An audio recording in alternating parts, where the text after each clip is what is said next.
দিনটা আমরা পালন করছি, গোটা দেশ উত্তপ্ত, চিন্তিত।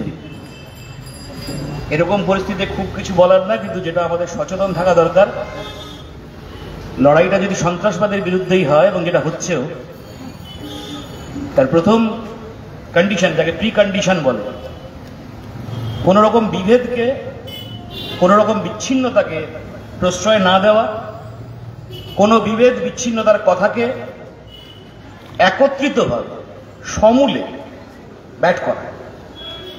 লড়াইটা যদি সন্ত্রাসবাদের বিরুদ্ধে হয়, যেটা হচ্ছে, আরো কাছাকাছি এক সূত্রে নিজেদেরকে বেঁধে রাখার কাজটা এই মুহূর্তে যদি বলেন, যারা নিজেদেরকে তথাকথিত দেশপ্রেমিক বলেন, তারা অনুভবের মধ্যে আনেন না। দেশপ্রেমিক কর্তব্যটাই হচ্ছে আয় একসাথে বেঁধে বেঁধে থাকি, এটা যেন আমরা ভুলে না চাই। দুই, আমরা সাধারণ নাগরিক, কোনো ফেক নিউজে, কোনো মিথ্যা গুজবে কান দেওয়া এবং সেটাকে যাচাই না করে ছড়ানো, এটা আদপে একটা দেশদ্রোহী কাজ। যন্ত্রণার এটাই, গত দুদিন, বিশেষ করে গতকাল রাতে আমার দেশের, আমার রাজ্যের তো বটেই, বিভিন্ন সংবাদ মাধ্যম সচেতনভাবে নিজেদের টিআরপি বাড়ানোর জন্য যা করলেন, তাদের ক্ষতিটা তাদের কি হলো আমি জানি না, ক্ষতিটা আমাদের হলো, সাধারণ মানুষের হলো, যারা আমরা এক সূত্রে বেঁধে থাকতে চাই নিজেদের, তাদের হলো, সর্বোপরি আমার দেশের হলো। গোটা আন্তর্জাতিক মহলের কাছে এই মিডিয়াগুলোর বিশ্বাসযোগ্যতা বলে এরকম কিছু থাকলো না, তেমনি ক্ষতিটা আমার দেশের হচ্ছে। যদি নিজেকে দেশপ্রেমিক বলেন, কাউকে দেশদ্রোহী হিসেবে দাগিয়ে দিতে পছন্দ করেন, তাহলে এই ধরনের কাজ থেকে বিরত আমাদের থাকতে হবে। একসাথে থাকার কাজ, এক সূত্রে নিজেদের বাঁধার কাজ। আজকের রবীন্দ্রনাথের দিনে এই এক সূত্রে নিজেদেরকে বাঁধার কাজটা আমরা করব। সেই লক্ষ্যেই ক্লাব, সংগঠন, বিভিন্ন গণসংগঠন, এর বাইরেও আমার পার্টি, ভারতের কমিউনিস্ট পার্টি মার্ক্সবাদী, এই দিনটায় আমরা সরাসরি রাস্তায় নেমে আমাদের কিছু কথা আমরা বলছি। আমি আমার কথার মধ্যে ফিরব। কমরেড সভাপতি এবং উপস্থিত আমাদের কথা যারা শুনছেন এই অকালে এবং এই আকালে, যারা সরাসরি আসছেন, যারা মাইকের মাধ্যমে শুনছেন, সবাইকে আমার পার্টির পক্ষ থেকে ধন্যবাদ। আজকের এমন একটা দিন, যেরকম আমাদের দেশের সর্বোত্তম, যদিও বুদ্ধিজীবী শব্দটা আজকে গালাগালি হিসেবে অনেকে মনে করে, ভালো অর্থে বুদ্ধিজীবী, সর্বোত্তম বুদ্ধিজীবী, সর্বোত্তম, অন্যতম সর্বোত্তম চিন্তানায়ক গোটা দুনিয়া, আন্তর্জাতিক ফ্যাসিবাদ বিরোধী আন্দোলনের অবিসংবাদী নেতা, সচেতনভাবে শব্দটা ব্যবহার করলাম, আন্তর্জাতিকভাবে ফ্যাসিবাদ বিরোধী আন্দোলনের অসংবাদী নেতা রবীন্দ্রনাথের জন্মদিনে আজকের আমরা কিছু কথা এখানে হাজির করতে চাই। আমি শুরু করব যে কথাটা বলে, আমি কোট বেশি করব না, করার কথাও না। অনির্বাণ যথেষ্ট গুছিয়ে পুরো বিষয়টা নামিয়েছেন। আমার কিছু কথা হয়তো রিপিটেশন হবে, বাদবাকি ওই সুর ধরেই যে ঘরে এগোনোর একটা কোট, প্রথমেই শুরুতে একটা কোট, শেষে একটা কোট, মাঝখানে কোনো কোটেশন নেই। কোটটা হচ্ছে, কোট, এই কথা আজ বলে যাব, প্রবল প্রতাপশালীরও ক্ষমতা, মদমত্ততা, আত্মম্ভরিতা যে নিরাপদ নয়, তারই প্রমাণ হওয়ার দিন আজ সম্মুখে উপস্থিত হয়েছে। কে লিখছেন আজকে যার দিন, তিনি কখন লিখছেন? জীবদ্দশার শেষ বাংলা নববর্ষ, বাংলা 1348, ওই অনির্বাণের কথায় 7 বছর বাদ দিলে 1941 সালের, ইংরেজি 1941 সালের সেদিন 14ই এপ্রিল, বাংলায় 1 বৈশাখ। নিজের জায়গা, নিজের তৈরি করা জায়গা, নিজের বিকল্পের জায়গা শান্তিনিকেতনে, সেই তার শেষবারের মতো অভিবাসন, তার সেই অভিবাসন বা বক্তৃতা ছাপিয়ে বিলি করা হলো আশ্রমিকদের মধ্যে একটা প্রবন্ধ, যে প্রবন্ধটার নাম আমরা সবাই জানি, সভ্যতার সংকট। এই সভ্যতার সংকটের এক জায়গায় কথাটা তিনি বলছেন, এই প্রবল প্রতাপশালীরও আজকের সঙ্গে রিলেট করতে হবে, মেলাতে হবে। ক্ষমতা, মদমত্ততা, আত্মম্ভরিতা যে আজ নিরাপদ নয়, তার প্রমাণ হওয়ার দিন সম্মুখে উপস্থিত হয়েছে। জীবন সায়ান্নে শেষ মুহূর্তে এসে, আর কদিন পর, আর 4 মাসও বাঁচবেন না, 4 মাস থেকে 7 দিন কম বাঁচবেন তিনি। অপারেশন হবে, মারা যাবেন, সহ্য করতে পারবেন না, ভয়ঙ্কর রোগ, গোটা শরীরে অশক্ত বৃদ্ধ 80 বছরের। সেই কবি নিজের জীবনের শেষ দিনে এসে দাঁড়িয়ে তিনি বলছেন, যন্ত্রণায় ক্ষতবিক্ষত হচ্ছেন। একদা ইউরোপের জ্ঞান বিজ্ঞান চর্চায় উন্নততম যে দেশগুলো তারা পরস্পর বিরোধী লড়াইয়ে নেমেছে, এখানেই শেষ না। সেই লড়াই পরিণত হয়েছে পরবর্তীকালে সোভিয়েত আক্রমণের মধ্য দিয়ে মানবতা বনাম বর্বরতার যুদ্ধ। সেই যুদ্ধের ফলাফল ঠিক করে দেবে মানুষের মানবতার ভবিষ্যৎ কি হবে। সেই জায়গায় দাঁড়িয়ে গোটা দুনিয়া যখন সন্দিহান কি হবে, সেই জর্জরিত অবস্থায় আশাবাদী রবীন্দ্রনাথ জীবনের শেষ দিকের শেষ রচনায় এসে লিখছেন, মনুষ্যত্বের অন্তহীন প্রতিকারহীন পরাভবকে চরম বলে বিশ্বাস করাকে আমি অপরাধ বলে মনে করি। মনুষ্যত্বের অন্তহীন প্রতিকারহীন পরাভবকে চরম বলে বিশ্বাস করাটাকেই তিনি অপরাধ মনে করছেন। এই সেই প্রবন্ধ যেখানে এই বিখ্যাত লাইনটা আছে, আমরা জেনে বুঝে না বুঝে কারোর নামে চালিয়ে দিই। মানুষের প্রতি বিশ্বাস হারানো পাপ, সে বিশ্বাস শেষ পর্যন্ত আমি রক্ষা করব। এই সেই সভ্যতার সংকট, যেটা শেষ হচ্ছে একটা উপনিষদ।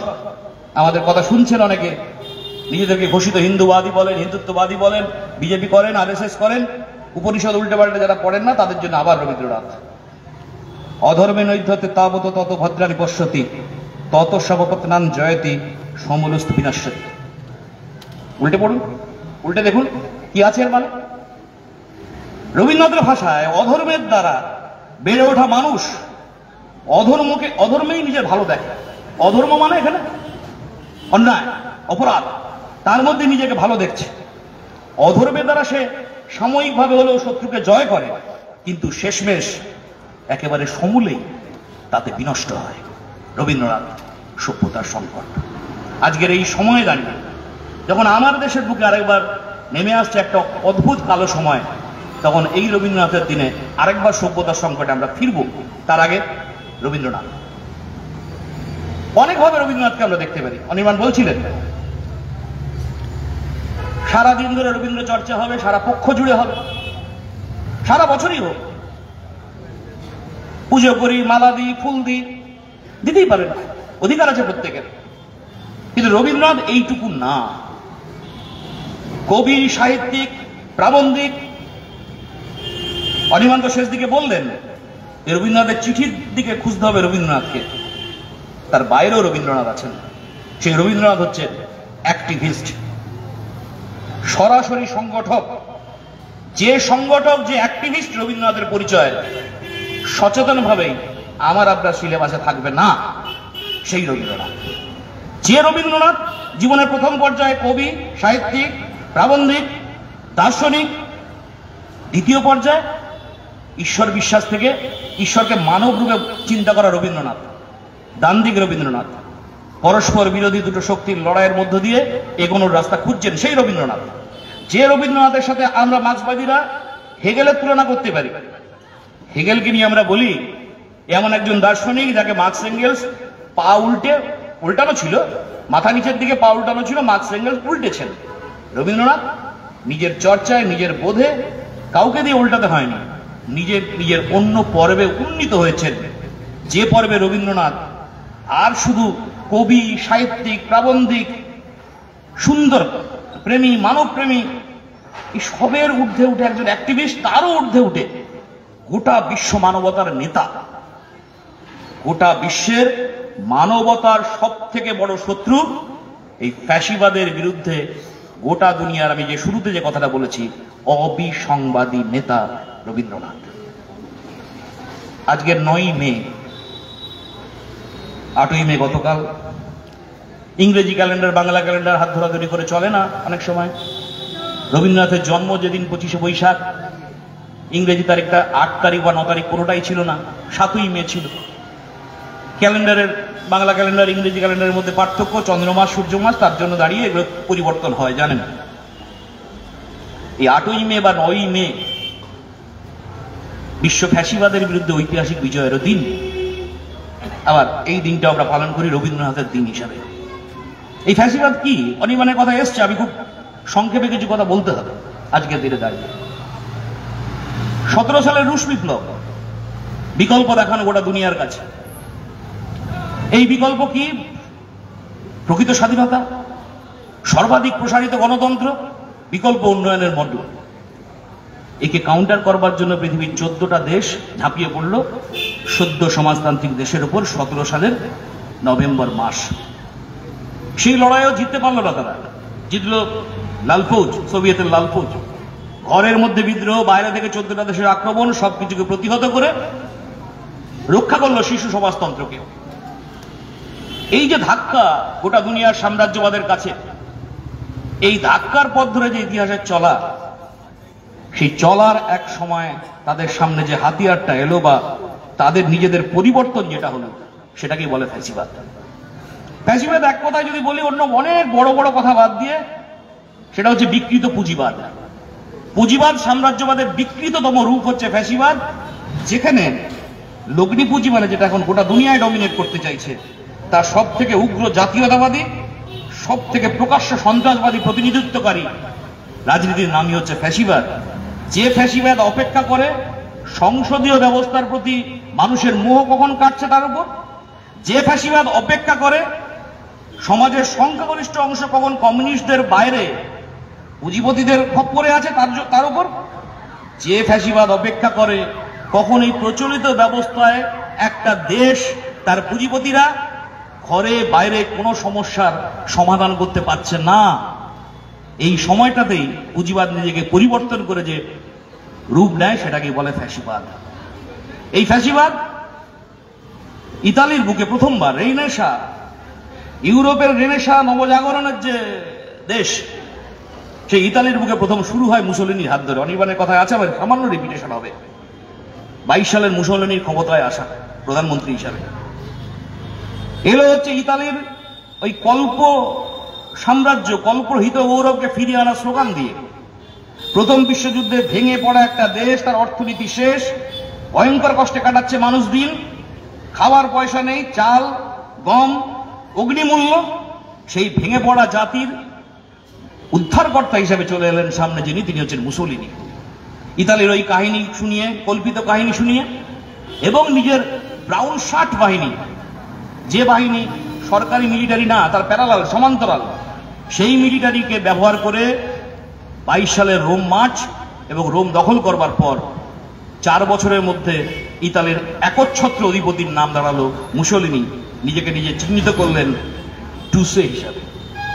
এই মুসোলিনি আরেকটা কাজ করলেন, একদিকে চরম কমিউনিস্টদের উপর চরমভাবে আক্রমণ, যে তার বিরোধিতা করবে তাকে প্রথম থেকে সমূলে উচ্ছেদ করা। না, এইটুকু শুধু মুসোলিনি না, পুঁজিবাদ এভাবে শুধু এগোয় না। পুঁজিবাদ এরকম এই উচ্ছেদের উপর দিয়ে এগোয়, তেমনি একই সাথে এগোয় সমাজে একটা সম মনোভাব তৈরি করে। যে সম মনোভাব তৈরি করতে গিয়ে তারা ব্যবহার করে যাদের মাথা আছে তাদের, অর্থাৎ প্রচলিত অর্থে বুদ্ধিজীবীদের। সেই মুহূর্তে গোটা দুনিয়ার সব থেকে বড় এগিয়ে থাকা নাম রবীন্দ্রনাথ। রবীন্দ্রনাথকে ব্যবহার করতে হবে। শান্তিনিকেতনে পাঠিয়ে দিলেন 2জন প্রফেসরকে। শান্তিনিকেতনে অঢেল হচ্ছে সাহায্য করবার টোপ। রবীন্দ্রনাথকে ইতালি যাত্রা করালেন দ্বিতীয়বার। ইতালিতে গিয়ে রবীন্দ্রনাথের উপলব্ধি, সেটাই রবীন্দ্রনাথের দ্বিতীয় পরের ধাপের রবীন্দ্রনাথ। আমি প্রতারিত হলাম। এই যে প্রতারিত রবীন্দ্রনাথ, উপলব্ধি, আমি প্রতারিত হচ্ছি, যা করছি যা দেখছি ঠিক না, আমাকে যা দেখানো হচ্ছে আমি যা দেখছি এটা সবটা সঠিক না। সাহায্য করলেন কে? গোটা দুনিয়ার ফ্যাসিবাদ সাম্রাজ্যবাদ বিরোধী আন্দোলনের 2জন নেতা, তার মধ্যে একজন নোবেল লরিয়েট রোমারোলা, নামটা শুনেছেন, আরেকজন অরি বারবুস, 2 বন্ধু। এর মধ্যে বারবুস 20 সালে তৈরি হওয়া ফ্রেঞ্চ কমিউনিস্ট পার্টির অন্যতম নেতা। বারবুস লেখক, তার শুধু একটা উপন্যাস বেরোনো আর হু করে জনপ্রিয়তা বাড়া সেই মুহূর্তে বারবুস আর রোমারোলা। আর এদিকে ভারতে সে সময় কমিউনিস্ট গ্রুপগুলোর অন্যতম সদস্য রবীন্দ্রনাথের নিজের সম্পর্কে ভাইপো সৌমেন ঠাকুর। ক্রমাগত এদের, বিশেষ করে রোমারোলা বারবুস, ক্রমাগত রবীন্দ্রনাথকে বারবার করে দেখানোর চেষ্টা যে অ্যাকচুয়ালি কি ঘটছে তুমি দেখো। মুসোলিনি কে, মুসোলিনির ফ্যাসিজম কি তোমাকে চিনতে হবে, জানতে হবে। এখানেই রবীন্দ্রনাথের প্রাথমিক বক্তব্য হচ্ছে আমি যা দেখেছি এবং যা উপলব্ধির মধ্যে এনেছি, শুধু দেখেছি না, যা দেখছি এবং যা উপলব্ধির মধ্যে আনছি তার বাইরে আমি কোনো কথা বলবো না। আমি যেদিন উপলব্ধির মধ্যে আনবো অবশ্যই তুমি আমাকে দেখতে পাবে।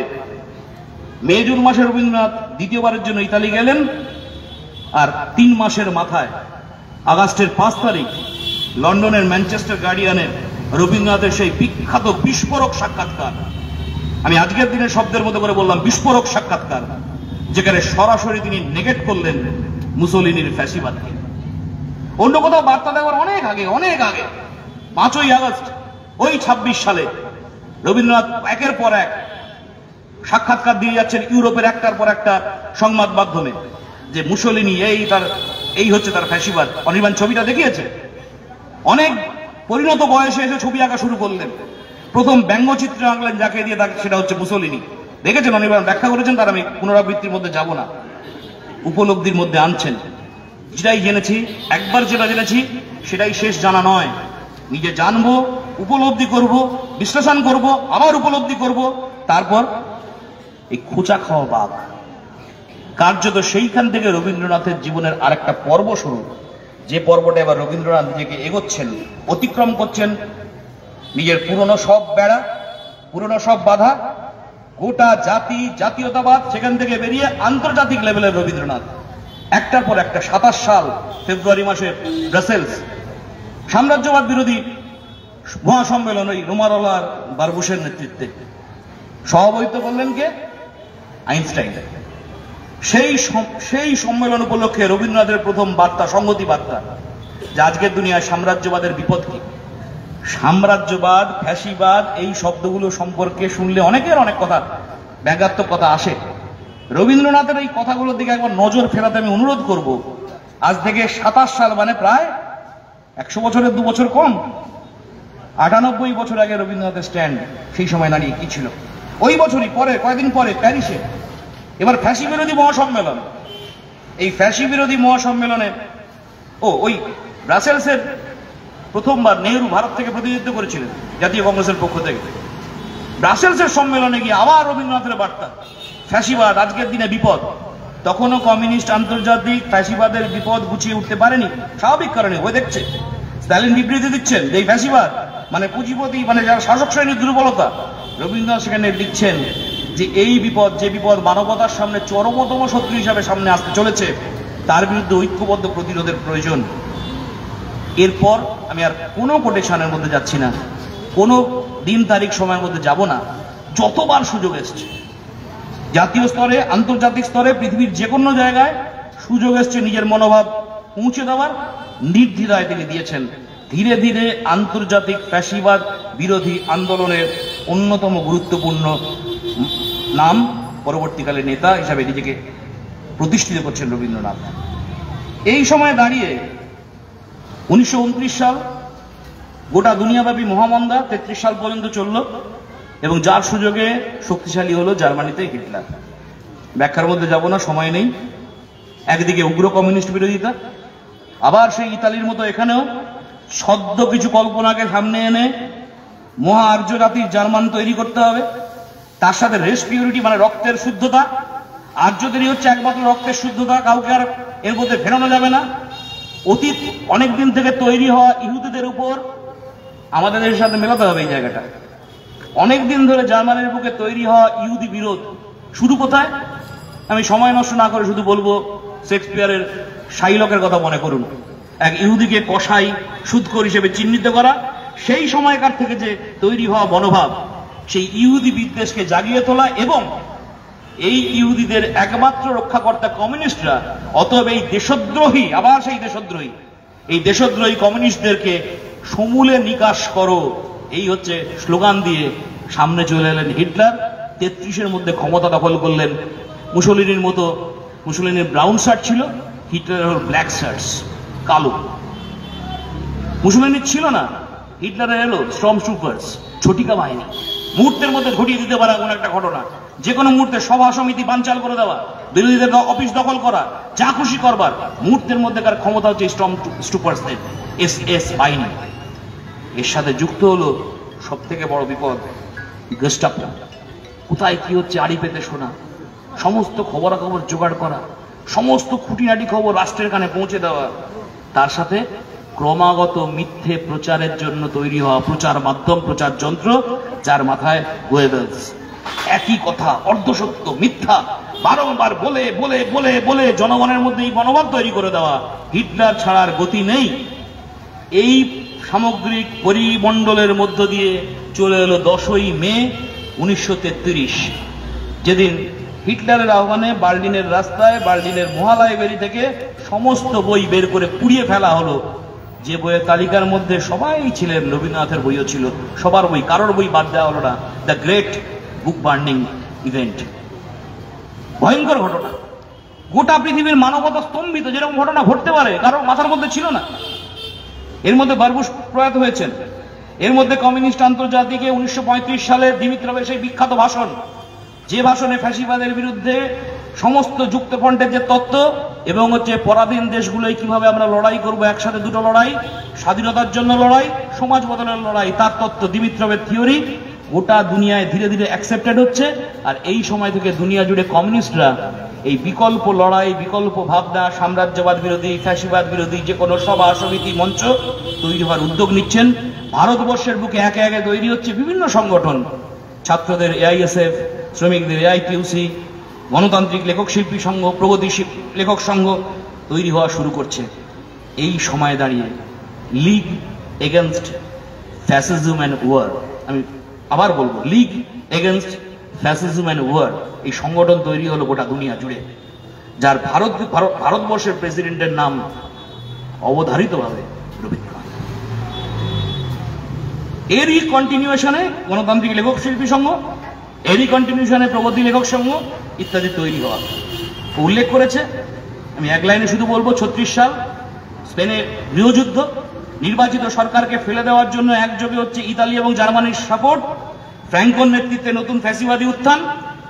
গোটা দুনিয়া জুড়ে বুদ্ধিজীবীরা, মানে যাদেরকে আমরা গালাগালি করে বলি, কিন্তু ওই লেখক শিল্পী সাহিত্যিক, কেউ পেন ছেড়ে, কেউ গিটার ছেড়ে চলে গেলেন হচ্ছে স্পেনের ময়দানে, সরাসরি রণাঙ্গনে, যুদ্ধের ময়দানে।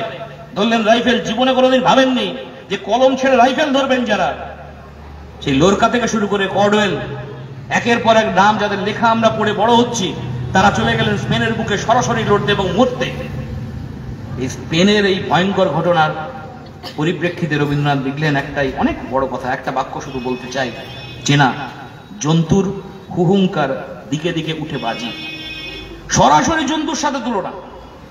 রবীন্দ্রনাথ খোলস ছাড়ছেন এবার, সরাসরি স্পেনের এই গৃহযুদ্ধের সমর্থন, স্পেন এই বর্বর ফ্যাসিস্ট আক্রমণের বিরোধিতা। ওদিকে জাপান, চীন আক্রমণ করেছে। নাগিনীরা চারিপাশে ফেলিতেছে বিষাক্ত নিঃশ্বাস, শান্তির ললিত বাণী শোনাইবে ব্যর্থ পরিহাস। জাপানের চীন আক্রমণ, স্পেনের গৃহযুদ্ধ, রবীন্দ্রনাথের সরাসরি কবিতার মধ্য দিয়ে এবং একের পর এক বিবৃতি, একের পর এক বিবৃতি। 38 সাল ও বলে গেছে, অস্ট্রিয়া দখল করলো হিটলার, এবার ওকে পায় কে? যা ইচ্ছা তাই করবে। ইংল্যান্ড চুপ, ফ্রান্স চুপ, পুঁজিবাদী সাম্রাজ্যবাদী দুনিয়ার দুটো বড় মহাশক্তি, তারা চুপ, দেখছে, ওয়েট অ্যান্ড ওয়াচ। এরপর হিটলার দাবি করলো তারা চেকোস্লোভাকিয়ার সুদাতেন অঞ্চল, ওটা আমার পৈতৃক সম্পত্তি, ওটাও আমার চাই। সুরসুর করে চেম্বারলেন এলেন, ব্রিটিশ প্রধানমন্ত্রী, মাথা নিচু করে মেনে চলে গেলেন। হিটলার বোধহয় এতে থেমে যাবে, থামলো না। তার লক্ষ্য গোটা ইউরোপ জুড়ে অখণ্ড আর্য জাতির রাষ্ট্র তৈরি করা, অখণ্ড। বিল খুঁজুন। এই লক্ষ্যে এবার চাইলে হচ্ছে গোটা চেকোস্লোভাকিয়া চাই। এক টেবিলে উল্লেখ করেছে পুনরাবৃত্তি হবে, রাশিয়াকে বাদ দিল, সোভিয়েত ইউনিয়নকে বাদ। এক টেবিলে বসলো হচ্ছে German, France, Italy, great Britain. Hitler যা যা দাবি করেছিল সমস্ত কিছু মেনে মাথা নিচু করে চলে গেল বাকিরা। রবীন্দ্রনাথের বিখ্যাত কবিতা কোট করব না, পারলে দেখবেন, প্রায়শ্চিত্ত। 39 সাল 1 সেপ্টেম্বর মানবতার ইতিহাসে সব থেকে অভিঘাত ধাক্কা মারার পর্ব শুরু হলো দ্বিতীয় বিশ্বযুদ্ধের মধ্য দিয়ে। একদিকে গ্রেট ব্রিটেন মানে ইংল্যান্ড, ফ্রান্স, আরেকদিকে জার্মানি, ইতালি। এবার জাপান যুক্ত হচ্ছে, সে ধীরে ধীরে মাঞ্চুরিয়া দখল করে নিয়েছে, চীন আক্রমণ করে নিয়েছে, সাম্রাজ্যবাদ থেকে ফ্যাসিবাদের দিকে সে এগোচ্ছে, সেও যুক্ত হলে অক্ষশক্তির মধ্যে। উল্টো দিকে আমি আগে উল্লেখ করেছি ইংল্যান্ড, ফ্রান্স, আর অনেক দূর থেকে মার্কিন যুক্তরাষ্ট্র। মুখোমুখি শক্তি, দুই মহাদর শক্তির লড়াই হচ্ছে এই জায়গায় দাঁড়িয়ে। সেপ্টেম্বর হিটলার পোল্যান্ড আক্রমণ করলেন। 3 সেপ্টেম্বর যুদ্ধ ঘোষণা হলো। 9 সেপ্টেম্বর কলকাতায় তৈরি হলো, আমি এখানে থামছি। কিউবাতে বৃষ্টি হলে কলকাতায় কমিউনিস্টরা ছাতা ধরে, আমাদের সব বললে দীর্ঘদিনের অপপ্রচার বা ব্যঙ্গাত্মক প্রচার। পৃথিবীর যেখানে যেখানে যা ঘটনা ঘটবে আমরা প্রতিবাদ করব, যদি প্রতিবাদ করবার মতো হয়। তো 1 সেপ্টেম্বর দ্বিতীয় বিশ্বযুদ্ধের শুরু পোল্যান্ড আক্রমণের মধ্য দিয়ে। 9 সেপ্টেম্বর কলকাতার বুকে গঠিত হচ্ছে ইন্দো পুলিশ অ্যাসোসিয়েশন। তার সভাপতি কোন কমিউনিস্ট পার্টির নেতা না, রবীন্দ্রনাথ। 1940 সাল 1 সেপ্টেম্বর 1939-এ বিশ্বযুদ্ধ শুরু হলো। সেপ্টেম্বর, অক্টোবর, নভেম্বর, ডিসেম্বর, জানুয়ারি, ফেব্রুয়ারি, মার্চ, এপ্রিল, মে, জুন, এই কমাসের মধ্যে মূল ভূখণ্ড ইউরোপের প্রায় পুরোটা হচ্ছে হিটলারের পকেটে। বাকি রয়ে গেছে কে? মহাশক্তিধর ফ্রান্স, আর মূল ভূখণ্ডের উপরে, খালের উপরে কি নাম? গ্রেট ব্রিটেন বা ইংল্যান্ড। 2 সপ্তাহের মধ্যে ফ্রান্স দখল করলো, 1 জুন থেকে 14 জুন।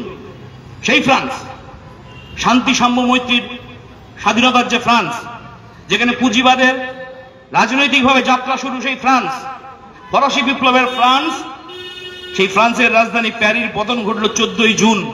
গোটা দুনিয়া স্তম্ভিত। রবীন্দ্রনাথ পলিটিক্যাল অ্যাক্টিভিস্ট আরেকবার এইখান থেকে। স্তম্ভিত হওয়া, যন্ত্রণাবিদ্ধ হওয়া, রেগে যাওয়া, দুঃখ হওয়া, কান্নাকাটি করা বাদ। সরাসরি মার্কিন প্রেসিডেন্ট রুজভেল্টকে তার বার্তা। স্লোগানটা কি, মানে মুদ্রা কথাটা কি? অবিলম্বে তোমরা ইউরোপের বুকে দ্বিতীয় ওয়ারফ্রন্ট খোলো, দ্বিতীয় যুদ্ধক্ষেত্র খোলো, নইলে গোটা ইউরোপের সাথে গোটা দুনিয়া আবার হিটলারের তাঁবে যাবে। ভালো করে দিনটা মনে করতে বলবো। জুন মাসের 40 সালের জুন মাসের মাঝামাঝি মার্কিন প্রেসিডেন্টকে রবীন্দ্রনাথ লিখছেন সেকেন্ড ওয়ার ফ্রন্ট গঠন করবার জন্য। আমি থামছি এখানে, আমি দ্রুত চলে যাচ্ছি একটা বছর পর। 1941 সালের 22 জুন সোভিয়েত আক্রান্ত হলো। একযোগে উত্তরে লেনিনগ্রাদ, মাঝখানে মস্কো, নিচে স্টালিনগ্রাদ আক্রমণ করেছে হিটলারের ঝটিকা বাহিনী। একের পর এক কিলোমিটারের পর কিলোমিটার, 1500 কিলোমিটার ধরে টানা আক্রমণ। একের পর এক সোভিয়েতের গ্রাম উজাড় হয়ে যাচ্ছেন, শহর উজাড় হয়ে যাচ্ছে। সোভিয়েতের জনগণ সেনাবাহিনী লাল ফৌজের সাথে মিলে লড়াই করে প্রতিরোধ করেও পাচ্ছে না। এক পরে ইঞ্চির পর ইঞ্চি, মাইলের পর মাইল হিটলার যখন দখল করছে, সেই সময় দাঁড়িয়ে স্ট্যালিনের প্রথম তার বার্তা রুজভেল্টকে, চার্চিলকে, সেকেন্ড ওয়ার ফ্রন্ট হলো। মিলকুজুল শুনছে না? তেহরান কনফারেন্স, মস্কো কনফারেন্স, যেখানে চার্চিল, রুজভেল্ট এবং স্ট্যালিন, পুঁজিবাদ সাম্রাজ্যবাদের 2 মাথা এবং হচ্ছে সমাজতন্ত্রের মাথা স্ট্যালিন মিলছেন, মিটিং করছেন সর্বোচ্চ পর্যায়ে। সেখানে অনুরোধ সেকেন্ড ওয়ার ফ্রন্ট খোলো, না খুলছে না, খুলবে আরো কয়েক বছর পর। রবীন্দ্রনাথের আবেদন 40 সালের জুন মাসে, স্টালিনের আবেদন শুরু 41 সালের মাঝামাঝি সময়। তারপরও আরো 4 বছর পর সেকেন্ড ফ্রন্ট খুলছে। আমেরিকা, ফ্রান্স এবং ব্রিটেন যতদিনের যুদ্ধের ভবিষ্যৎ ফাইনাল হয়ে গেছে, আমি তার ব্যাখ্যার মধ্যে পরে আসছি। সরাসরি রুজভেল্টকে চিঠি লিখছেন রবীন্দ্রনাথ, রুজভেল্টের কোনো উত্তর নেই। 1940 সাল, মানে রবীন্দ্রনাথ আর কটা দিন বাঁচবেন, 41 সালের আগস্টে মারা গেলেন।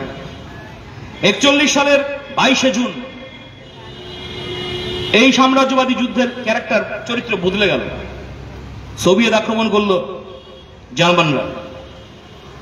একদিনকার সাম্রাজ্যবাদীদের মধ্যেকার যুদ্ধ, মুখোমুখি দুটো শক্তিধর অক্ষের যুদ্ধ, মুহূর্তের মধ্যে পরিণত হয়ে গেল সাম্রাজ্যবাদ বনাম সমাজতন্ত্রের যুদ্ধে। সেটা আবার কিছুদিনের মধ্যে পরিবর্তন হয়ে গেল একটা শব্দে বা 3টে শব্দে, বর্বরতা বনাম মানবতার যুদ্ধ। কে জিতবে? যদি হিটলার জেতে, মানবতার ভবিষ্যৎ অন্ধকারতম, পিছিয়ে যাবে আবার গোটা সভ্যতা। বাঁচতে গেলে মানবতার স্বার্থে যতই পলিটিক্যাল ডিফারেন্স থাক, যতই রাজনৈতিক বিরোধ থাক কমিউনিস্টদের সাথে, যত যা থাক, আমি কমিউনিস্টদের পছন্দ করতে নাই পারেন যে কেউ, কিন্তু ওই মানবতার বর্বরতার যুদ্ধে যদি কমিউনিস্টদের পক্ষে আপনি না দাঁড়ান, গোটা দুনিয়ার মানবতা যদি না দাঁড়ায়, তাহলে গোটা মানবতার ভবিষ্যৎ অন্ধকার। এই জায়গায় পরিবর্তন হলো যখন যুদ্ধে, তখন রবীন্দ্রনাথ কোথায়? শেষ সজ্জায়। অশক্ত অথর্ব মানুষটা কার্যত জীবনের শেষ কটা দিন এই সময় দাঁড়িয়ে রানী মহল্লমীশের কথা বলেছে অনির্বাণ, কিছুটা রিপিটেশন হবে। আমি প্রশান্তচন্দ্র মহল্লমীশের কথা বলবো। আমাদের ভারতের স্ট্যাটিস্টিক্সের অন্যতম প্রধান, ভারতবর্ষের যাবতীয় তথ্য খুঁটিনাটি যিনি এক জায়গায় লিপিবদ্ধ করে দেশ গড়তে সাহায্য করেছেন গোটা দেশকে, সেই মহালনবিশের স্মৃতিচারণা। রোগশয্যায় অশক্ত অথর্ব বৃদ্ধকে কাগজ দিলে প্রথম খুঁজছেন, দেখা হলে প্রথম জানতে চাইছেন যুদ্ধের খবর কি। প্রতিদিন রাশিয়া পিছোচ্ছে, সোভিয়েত পিছোচ্ছে, সে খবর দিতে চাইছে না, দিলেই হচ্ছে আরো অসুস্থ হয়ে যাচ্ছে। 7ই জুলাই মাসের 7 তারিখ, সেদিন হিটলার বাহিনী অনেকটা ঢুকে গেছে সোভিয়েতের, তার আগের দিন সোভিয়েতের মধ্যে। সে খবর বলার সাথে সাথে পেপারটা না পড়ে হাত দিয়ে ছিটকে দেওয়া। আর ওই শেষ কথা ও বলেছে 30শে জুলাই, অপারেশনের ঠিক আগে, রিপিটেশন হবে কিন্তু বলতে হবে, রাশিয়ার কথা বলব। যখন মহালনবিশ বলছেন একটু ভালো হচ্ছে, মনে হয় ওরা ঠিকই আছে, মুখ উজ্জ্বল হয়ে উঠল রবীন্দ্রনাথ। হবে না, ওদেরই তো হবে, পারবে, ওরাই পারবে। এই ছিল রবীন্দ্রনাথের শেষ কথা। তারপর আচ্ছন্ন ভাব, অপারেশন, সেখান থেকে আর না ফেরা। মহালনবিশ নিজের স্মৃতিকথায় লিখছেন, আমি ধন্য। কেন? সেদিন তার মুখের জ্যোতিতে আমি দেখেছি বিশ্ব মানবতার বন্দনা। রবীন্দ্রনাথ মারা গেলেন 22শে শ্রাবণ, আগস্ট মাসের 7 তারিখে। দ্বিতীয় বিশ্বযুদ্ধের শেষ রবীন্দ্রনাথ দেখেননি। 45 সালের 8ই মে কিংবা 9ই মে, যেদিন রাইসট্যাগের বুকে লাল পতাকা উঠল, সেই রাইসট্যাগ যেটা ছিল একসময় হিটলারের জয়যাত্রার প্রতীক, ফ্যাসিবাদের অগ্রগতির প্রতীক, যে রাইসট্যাগ মানে জার্মান পার্লামেন্টের আগুন দেওয়ার অভিযোগে, এই আগুন দেওয়াটা মজা, আগুন নিজেরা দিল, দায়ে চাপালো কমিউনিস্ট পার্টি সাধারণ সম্পাদক দিমিত্রভের ওপর, ইন্টারন্যাশনাল আন্তর্জাতিক সাধারণ সম্পাদক। দিনটা কবে ছিল? 27শে ফেব্রুয়ারি। 27শে ফেব্রুয়ারি 1933। জন্মদিন যেরকম পালন করি আমরা কেক কেটে, পায়েস খেয়ে, তেমনি ফ্যাসিস্টদের উত্তরসূরিরা তাদের পূর্বসূরিরও ঘটিয়ে দেওয়া ঘটনার জন্মদিন পালন করে কেক খেয়ে, পায়েস খেয়ে না, মানুষ পুড়িয়ে। 2002 সালের 27শে ফেব্রুয়ারি ঘটালো গোধরা গণহত্যা। দিনটা সচেতনভাবে মাথায় রেখে, যে আরএসএস সরাসরি মুসলিনীর দ্বারা প্রভাবিত, আরএসএস এর ব্রাউন শার্ট বা ব্ল্যাক শার্ট আপনি ভোরবেলা প্রতিদিন কুচকাউচ করতে দেখেন যদি অভিজ্ঞতার মধ্যে থাকে।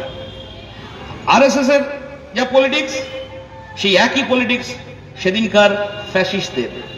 শত্রু চিহ্নিত করা, কমিউনিস্ট পার্টি এবং একটি জনগোষ্ঠী একই ধারায় তারা প্রবাহিত হচ্ছে। এবং একইভাবে আজকের গোটা দুনিয়ায় আইডেন্টিটি নিয়ে ছেলে খেলা, আইডেন্টিটি পরিচয়কে নিয়ে ছেলে খেলা, সেই ছেলে খেলার আজকের উত্তরসূরি এই যুগের নয়া ফ্যাসিস্টরা আজকে রবীন্দ্রনাথের জন্মদিনে এই নয়া ফ্যাসিস্টদের বিরুদ্ধে লড়াইয়ের জায়গাটা আমাদের আরেকবার মনে রাখতে হবে।